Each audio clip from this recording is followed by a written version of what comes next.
مفتاح اسماعیل صاحب بہت شکریہ آپ کا. سب سے پہلے تو ایک جنرل سی بات آپ سے پوچھنا چاہ رہا ہوں.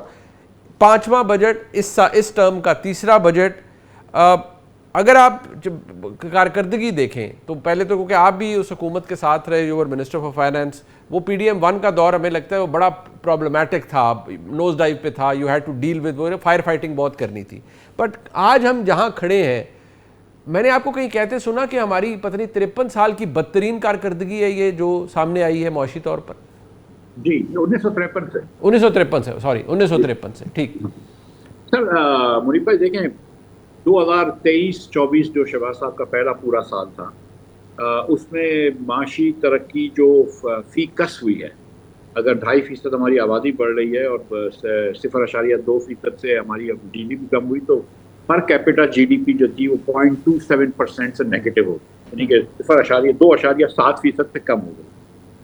اگلے سال جو ہے وہ 0.1% سے کم ہوئی. اس کے بعد والے سال یعنی کہ پچھلے سال 0.5% سے کم بڑھی, اور اس سال 1.2% سے بڑھی. تو 4 سال بعد جو پاکستانی 100 روپے کما رہا تھا 2022 میں, وہ آج 98 روپے 76 پیسے کما رہا ہے. یہ یاد رکھیں, 100 روپے کمانے والا آج. تو اگر آپ شہباز صاحب سے بھی پوچھتے 4 سال پہلے کہ یار تمہاری 4 سال کی آپ کی 4 سال کی حکومت کے بعد اگر 100 روپے کمانے والا 98 روپے کمائے گا تو آپ کیا اس کو مطمئن ہوں گے اس کارکردگی سے, تو شاید ان کا بھی جواب منفی نہ. پھر جو آپ نے بات کی کہ ایک فیٹ لاٹ جو ہے 29% پاکستانی جو غربت کے نیچے ہیں, اور غربت یہ ہے کہ جس کی 8,500 روپے سے کم ماہانہ آمدن ہو, تو وہ کیوں ہوا ہے؟ وہ اس لیے ہوا کہ آپ نے جو 100 روپے کی چیز جو 2022 میں تھی ایوریج انفلیشن کے حساب سے, وہ آج 178 روپے کی ہے. پہلے سال جو ڈار صاحب کا تھا وہ 29% انفلیشن آیا, پھر اورنگزیب کا پہلا سال 23% انفلیشن آیا, پھر 4.5% آیا, اور اس بار ابھی تک 6.7 آ گئے. سو آپ نے مہنگائی بھی بڑھا دی ہے, آپ نے انکم بھی نہیں بڑھائی ہے. یہ بات کرتے ہیں اسٹیبلٹی کی, اسٹیبلٹی تو 2023 میں آ گئی تھی جب آئی ایم ایف کا پروگرام ہم نے سائن کر لیا, اس کے بعد سے تو کوئی ڈیفالٹ کا چانس نہیں ہے. مگر اسٹیبلٹی کس میں آئی ہے یہ پوچھے. ہاں ڈالر میں اسٹیبلٹی آئی ہے, اس میں کوئی ڈاؤٹ نہیں, ٹھیک ہے, لیکن اس کے علاوہ کیا ان امپلائمنٹ میں اسٹیبلٹی آئی ہے؟ ان امپلائمنٹ بڑھ رہی ہے. تو پتہ چلی کہ ان امپلائمنٹ میں کوئی استحکام نہیں آیا, ان امپلائمنٹ بڑھ رہی ہے. کیا غربت میں اسٹیبلٹی آئی ہے, استحکام آیا ہے کہ غربت بڑھ رہی ہے؟ غربت آپ کی بڑھ رہی ہے. یہ سرمایہ کاری میں استحکام آیا یا بڑھ رہی ہے یا کم ہو رہی ہے؟ تو پتہ چلی سرمایہ کاری بیرونی بھی کم ہو رہی ہے اور سرمایہ کاری اندرونی یا داخلی سرمایہ کاری بھی کم ہو رہی ہے. تو جب آپ یوٹیلیٹی کی قیمتیں پوچھ رہے ہیں تو گیس ہماری مہنگی ہو گئی, بجلی ہماری مہنگی ہو گئی, مطلب کس چیز کی اسٹیبلٹی کی بات کر رہے ہیں؟ مطلب جو عام پاکستانی ہے اس کو تو وہ تو غریب ہو گیا نا. 2000 یہ حکومت کے شماریات ہیں کہ 2018 کے مقابلے میں 2024-25 میں ایوریج ہاؤس ہولڈ انکم کم تھی. 2014 کے مقابلے میں بھی ایوریج ہاؤس ہولڈ انکم کم تھی. آپ نے 6,700 ارب روپے ٹیکس جمع کرا ہے 22-23 میں, اور آج اس سال جو ہے وہ آپ 15,000 ارب کریں گے تو آپ 2.25 گنا ٹیکس جمع کر رہے ہیں. آپ کے اخراجات اسی اسپیڈ سے بڑھ رہے ہیں. تو وہ پیسے کون دے رہا ہے؟ لوگ دے رہے ہیں, کیونکہ آپ ڈیفیسٹ خسارہ آئی ایم ایف کہتا ہے کم کرو. تو آپ نے لوگوں کو تو سیریسلی جھنجھوڑ کے رکھ دیا. یہ بات تو میرے خیال سے یہ بات تو ماننے کی ہے نا کہ جو اسٹیبلٹی آپ بات کرتے ہیں کہ امپورٹ کم ہو گیا, وہ امپورٹ اس لیے کم ہو گیا آپ نے لوگوں کی جیب سے پیسے نکال دیے. اچھا مجھے اب ایک صرف یہ بھی بتا دیجئے کہ جو یہ ایک عام ہم بلیم گیم ہوتی ہے نا. دیکھیں جب مجھے یاد ہے جب آپ فائنانس منسٹر بنے تھے, even you know very little things, آپ بڑا پریشر تھا آپ کو. جب آپ آئے آپ کو یاد ہو کہ سب سے بڑا کرائسس تھا کہ پیٹرول کی اور یہ پرائسز اوپر لے کے جانی ہے یا نہیں لے کے جانی.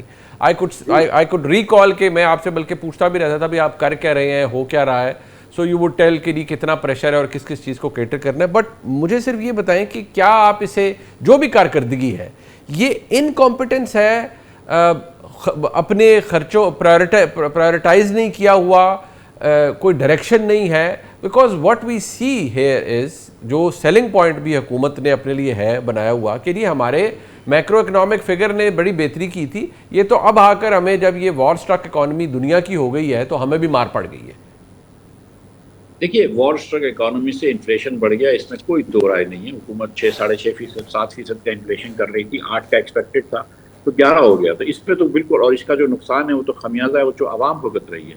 لیکن باقی تو دبئی میں کچھ جو مسائل ہو گئے اس کی وجہ سے ہماری تو ریمیٹنس بڑھ گئی ہے. تو اور امپورٹس ایکسپورٹس تو وار کی اکانومی سے پہلے ایکسپورٹ کم ہو رہے تھے. ایکسپورٹ تو اس سال 8% کم ہوئی ہے, اور یہ تو عموماً مسلم لیگ کی حکومت میں ایکسپورٹس کم ہوتے رہتے ہیں. تو ایکسپورٹس تو کم ہوئے ہیں. Export as a percentage of G D P تو ہم 2013 سے کم کر رہے ہیں. تو یس وار نے افیکٹ کیا ہے, لیکن جس طرح وار نے افیکٹ کیا تھا اور پیٹرول کی قیمت بڑھنی تھی, لیکن آپ نے ساتھ ساتھ ریفائنریز کو زیادہ منافع دے دیا, آپ نے آئل مارکیٹنگ کمپنیز کو زیادہ منافع دے دیا, آپ نے پیٹرول پہ لیوی زیادہ بڑھا دی, تو آپ نے یہ موقع سے فائدہ اٹھایا ہے. تو اسی طرح آپ اس کو بلیم کر رہے ہیں, لیکن کیا پیٹرول یہ کرائسس ہونے سے پہلے پچھلے 3 سال کی کارکردگی کیا اطمینان بخش تھی؟ اور سوال یہ ہے نا کہ حکومت نے یہ بات صحیح ہے کہ حکومت مشکلات میں آئی ہے, یہ بات صحیح ہے کہ ہم غریب ملک ہیں, اور یہ بات بھی صحیح ہے کہ کوئی 2 دن میں کوئی چیز کا فکس نہیں ہے, لیکن ہم ایک سمت تو دیکھ سکتے ہیں نا کہ ہم سیدھی سمت میں جا رہے ہیں. آج اس سال کیوں غربت بڑھی ہے, مجھے بتائیں کیا وجہ ہے اس سال غربت بڑھنے کی؟ کیا وجہ ہے؟ ڈالر بھی آپ کا سیم ہے, ہر جگہ سیم ہے, آپ کی غربت کیوں بڑھ گئی؟ پچھلے سال غربت کیوں بڑھ گئی؟ 2 سال سے آپ یہ کیوں ایسا کہ 20 سال میں ہائیسٹ ان امپلائمنٹ ہے؟ اس کی کیا وجہ ہے؟ آپ یہ سوچیں نا کہ جب آپ 7,000 ارب روپے سے کم 6,700 ارب روپے ٹیکس لے رہے تھے 22 میں, اور اب آپ 15,000 ارب روپے ٹیکس لے رہے ہیں, تو کسی کی جیب سے تو پیسہ گیا ہے نا. جس کی جیب سے پیسہ گیا ہے اس کو آپ نے غریب کر دیا ہے, اور وہ جب غریب ہوا ہے, یہاں پہ نوکریاں نہیں بن رہی, سرمایہ کاری نہیں ہو رہی, صنعت کاری نہیں ہو رہی, تو پھر کسی نہ کسی کو خمیازہ تو بھگتنا پڑے گا. میرا جو مقدمہ ہے حکومت کے خلاف وہ یہ ہے کہ ان کے یہ نہیں ہے, میں نہیں سمجھتا کہ بہت کمپیٹنٹ ہے, لیکن چلو ٹھیک ہے اس کو چھوڑ دو, میں خدا نہ خاصہ کوئی چوری ووری کا الزام بھی نہیں لگاتا. میں تو یہ کہہ رہا ہوں کہ یار ایک ویژن ہونا چاہیے. آپ دیکھیں کہ پاکستان ایک ڈاؤن ورڈ سلائڈ پہ ہے, پاکستان نیچے جا رہا ہے, اور جتنا وقت نکل رہا ہے اتنا ہماری اور ہمارے ہم پلہ ممالوں کی ڈسپیرٹی بڑھ رہی ہے.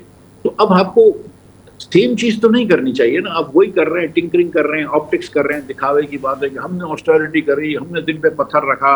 بھائی آپ نے دل پہ پتھر رکھ کے 40 روپے 50 روپے جو ہے وہ لیوی بڑھا دی پیٹرول کے کرائسس کے دوران, تو کیا دل پہ پتھر رکھ لیا آپ نے؟ تو گزارش میری یہ ہے کہ مطلب یہ حکومت کو جو کرنے کے کام تھے اس نے یہ نہیں کیے.